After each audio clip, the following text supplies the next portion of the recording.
O corpo não sabe se aquela adrenalina é por uma barata ou se é por um assaltante. Adrenalina é adrenalina. O acúmulo disso vai gerar, e a não reabsorção desses hormônios e neurotransmissores de trauma e estresse que não são reabsorvidos. Por que não são reabsorvidos? Porque a gente interrompe todo o fluxo, a gente começa a tremer do susto, aí o cérebro não treme, aí então a gente interrompe. Ou o susto é grande demais e a gente mesmo fica com medo das nossas reações e aí a gente interrompe a resposta. Nessa interrupção, esses hormônios e neurotransmissores não são reabsorvidos, gerando e acumulando, deixando resíduos disso no corpo. E aí qualquer outra coisa que tem uma adrenalina vai colar naquilo, mesmo que essa informação não seja racional, disparando aí sensações de medo. E aí quando isso acontece, ou dependendo do susto, é tão grande que se bloqueia, o cérebro bloqueia o armazenamento de memória. Então a memória fica fragmentada, a pessoa não sabe nem o que aconteceu, mas a memória de medo tá lá, mesmo que ela não seja racional. Então, por exemplo, num caso de abuso, estou dando um exemplo extremo, são disparados hormônios e neurotransmissores de anestesia, digamos assim, porque a pessoa não vai aguentar a situação, porque é uma situação de morte, e é uma sensação de morte, inclusive. E aí o cérebro não dá conta de armazenar as memórias, porque tem ali hormônios e neurotransmissores de anestesia, então o armazenamento ele fica interrompido, fragmentado, então muitas pessoas não lembram, muitas pessoas não conseguem gritar, não conseguem fugir, não conseguem lutar, por conta desses hormônios que estão ali. E aí a pessoa, às vezes ela nem sabe o que aconteceu, porque a memória ficou toda fragmentada, mas ela tem comportamentos escapistas, evasivos, porque tem alguma coisa errada. Né? Ela sabe que alguma coisa não está bem no sistema dela. Ela tem medo, de repente, de algumas pessoas, de alguma situação, ou uma pessoa que tem, sei lá, o formato do rosto parecido com não sei quem, o coração dispara e ela não sabe nem por quê. Ou às vezes tem uma memória consciente, né? Disparou o coração quando viu aquela pessoa que era bem parecida. Ou, outro exemplo, assaltante lá tinha boné azul. Toda vez que uma pessoa vê uma outra pessoa com boné azul, o coração dispara. A mente racional, neocórtex, sabe que não é o assaltante, sabe que é uma mulher, até não é nem um homem, é mais baixinho, mais gordinho, é outra pessoa. A mente racional sabe disso. Mas a parte não racional, o que controla batimento cardíaco, respiração, a gente não tem controle, é uma parte autônoma do nosso cérebro. Dispara adrenalina quando vê o boné azul, mas a mente racional, que é aqui na frente, neocórtex, assim, mas não é assaltante, mas já disparou o coração, já liberou adrenalina, norepinefrina. Então o que a gente precisa fazer? Precisa reabsorver esses hormônios e neurotransmissores de trauma e estresse, para que a resposta não seja de defesa. Então a pessoa vai ficar sempre na luta e fuga, sempre na ativação do medo. É isso que precisa ser trabalhado.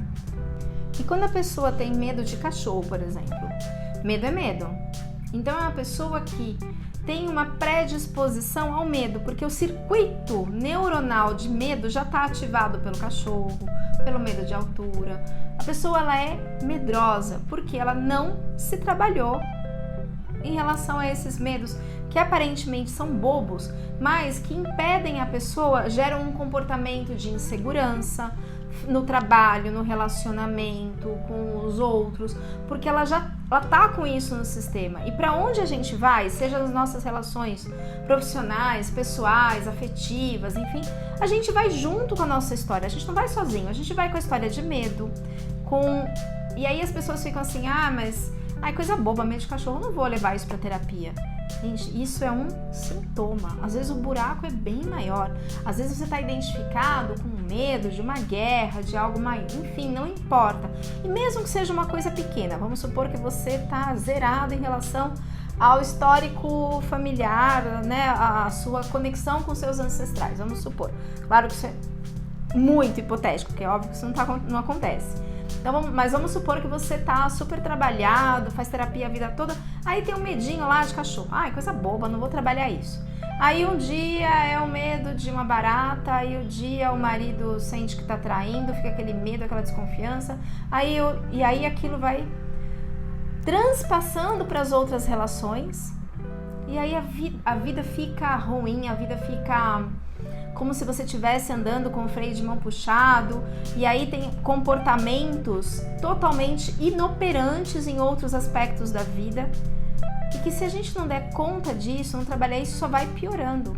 E as pessoas vivem de uma forma tão emocionalmente, tão precária. Se soubessem o benefício de uma terapia. É que terapia não é fácil. Não é fácil olhar para as nossas dores, não é fácil olhar para os nossos medos.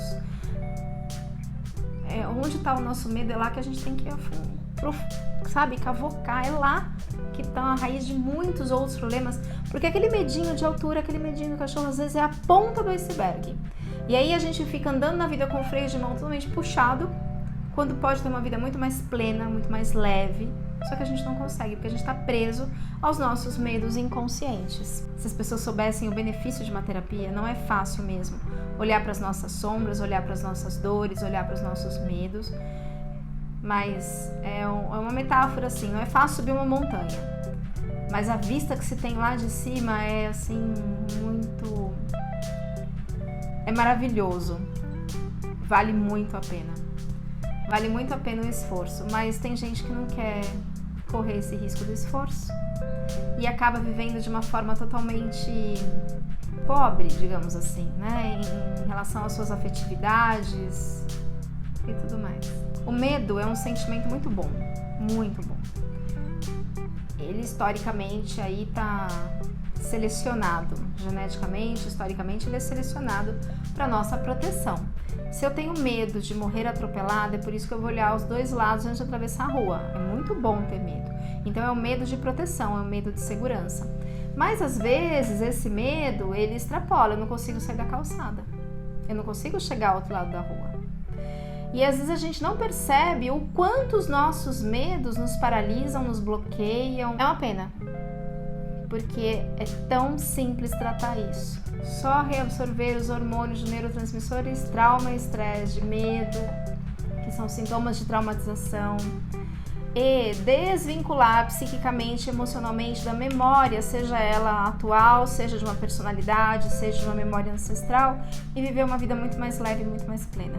Os benefícios das terapias em si deixa a gente com o campo mais expandido, a gente começa a perceber as energias, sentir as coisas de forma mais leve, tem contato com as pessoas de forma muito mais entregue, você não está preso num medo, que às vezes não tem nada a ver com a outra pessoa ali, é você. Então tem um trauma, um medo, um trauma de um relacionamento que foi devastador emocionalmente para a pessoa. Se ela não trabalhar isso em terapia, um bom terapeuta, uma boa terapia, ela vai ficar com o pé atrás em relação às pessoas. É como se ela projetasse o que deu errado lá atrás nas outras pessoas. Então ela se fecha socialmente, emocionalmente, deixa de ter contato, deixa de viver a vida, deixa de se relacionar afetivamente. Claro que existem traumas assim, né, de abuso, abandono, mulheres são abandonadas grávidas, doentes, em situações de extremo perigo, enfim, tem muito disso. Precisa trabalhar isso. E não é simples, mas é libertador.